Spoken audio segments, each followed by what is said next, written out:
this type of life is accessible and affordable. And so I wanted to go for it. I wanted to be very minimalist on all the appliances that I have.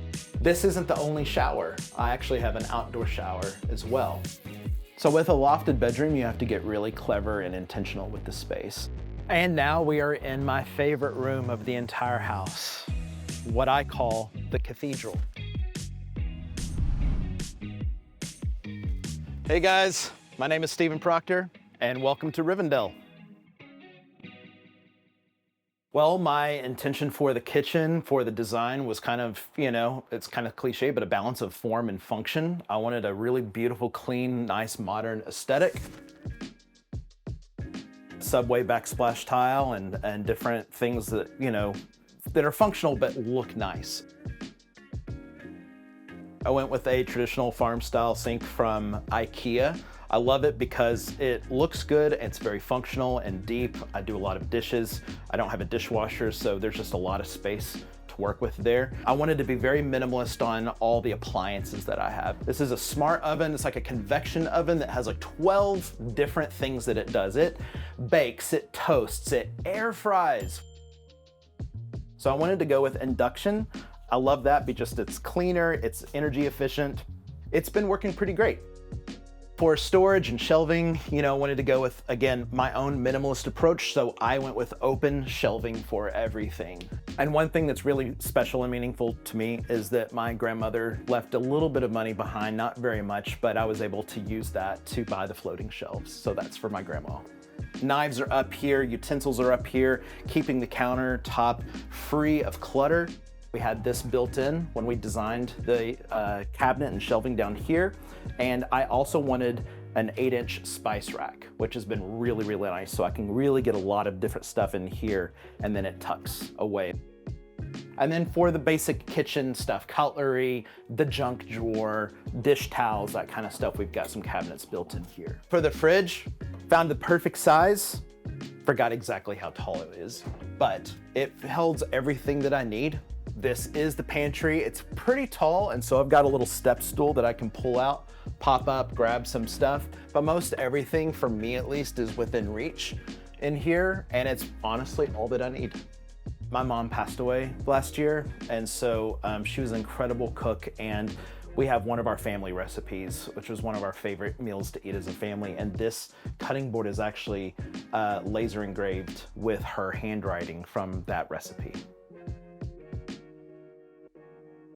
This is one of my favorite parts of the entire house, and this is the coffee bar, and also where I eat most of my meals. One of the most striking features of the house that people always point out and enjoy is this natural live edge slab of wood that my builder found. This is maple, really thick, really sturdy.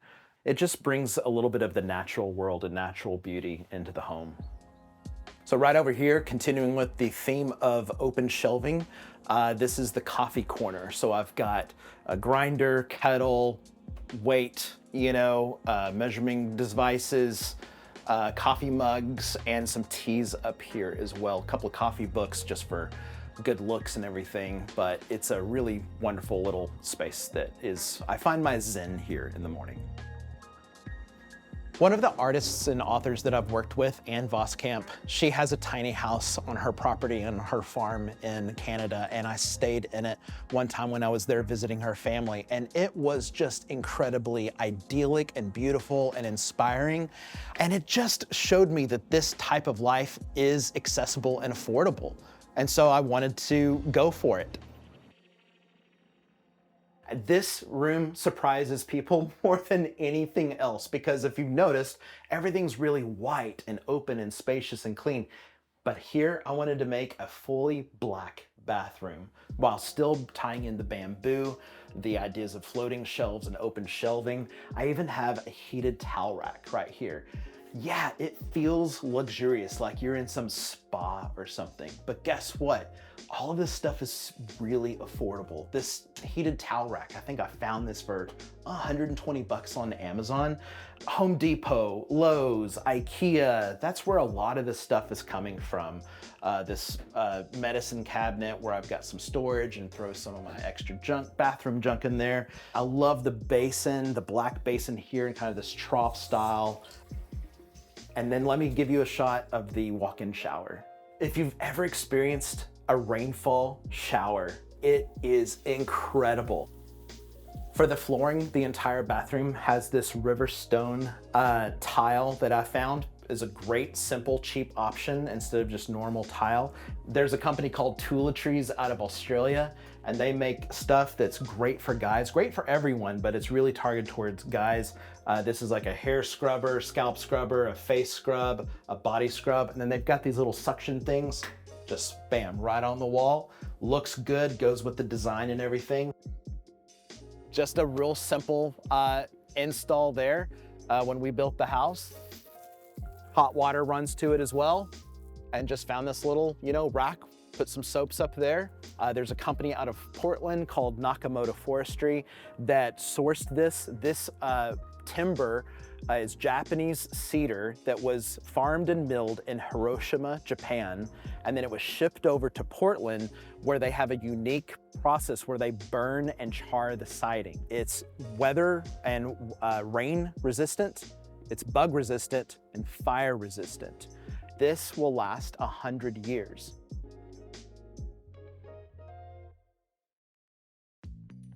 I am the biggest Lord of the Rings nerd on the planet, like Silmarillion, Unfinished Tales, all the lore. So I've got a lot of books and a couple of special items from my travels up here. Shifting down, I've got this beautiful walnut minimalist vinyl player that ties into the Sonos surround sound system. And then for the media and everything, I've got an Apple TV hooked up to the internet, that's it. And that ties into the projector up here. My job typically involves projection mapping and video production for live concerts. So I love having the projector just hung here from the beam here.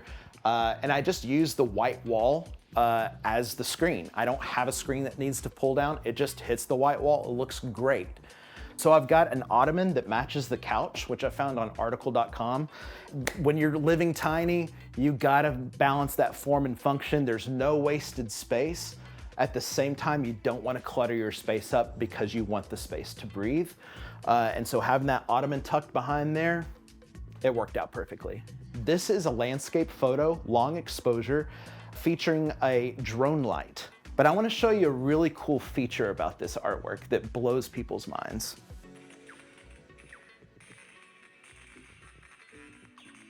So when I'm looking for land, I still travel for work, so I needed to be close to an airport. So PDX, Portland Airport's about 45 minutes away. So I did a 45-minute to hour radius search on the Redfin app for land. Plugged in a couple of requirements there, like what I'm willing to spend. I don't want HOAs. I don't want CC&Rs minimums where it's like you're in a neighborhood and you have to build a 2,000 square foot house. I didn't want all that junk, right?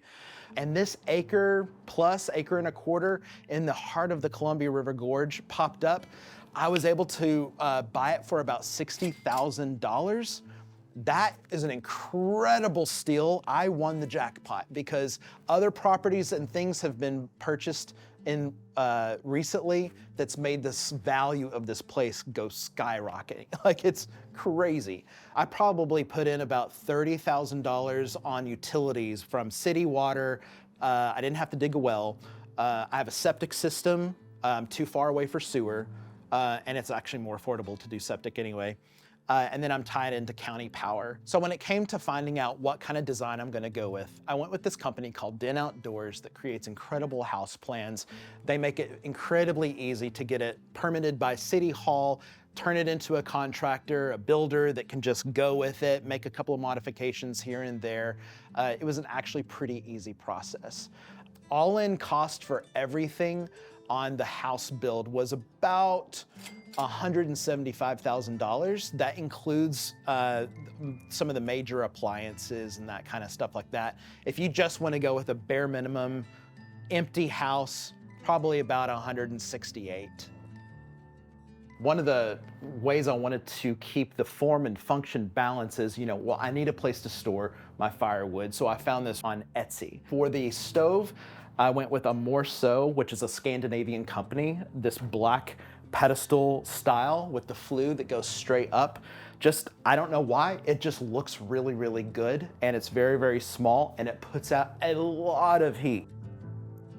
Moving on over here, this is my workspace. Eventually one day I'm gonna build the perfect little A-frame off on another part in the forest, and that'll be my workspace. But for now, it's like living in a studio apartment and everything's kind of fit. So I've got a standing desk here, again, going with kind of the black and natural wood look, so everything kind of ties in. I love those like minimalist desk setups, that you'll see on Instagram and probably on YouTube as well. And so I've been inspired by a lot of that. I don't need a huge like technical setup. I want everything to kind of disappear and to feel really, really warm. And then I've just got a couple little small other items. This little desktop fireplace, which is really nice as well. You can pour rubbing alcohol in it and light a little fire. And it's very, very cool looking, but it also puts out a little bit of heat. Obviously, I have a big ladder in the middle of my living room. That leads up to the bedroom, but before we go there, let me show you a few things around the ladder. The first thing is the closet, where I have all of my laundry and clothes and storage for my gear, my camera gear, my drones. Behind the ladder, I've got this nice, again, kind of an open shelving system with just a couple of really special key items that are meaningful to me, and each of them have a unique story to them. Even though it's a lofted bedroom and it's in kind of a tight enclosed space, I can stand up just fine with a lot of headroom and everything, so it's really extra spacious. That catches a lot of people off guard when they've only seen photos of the space, and then they finally walk up here. They always say, every time, oh wow, I can stand up in here. This is way more spacious than what I thought.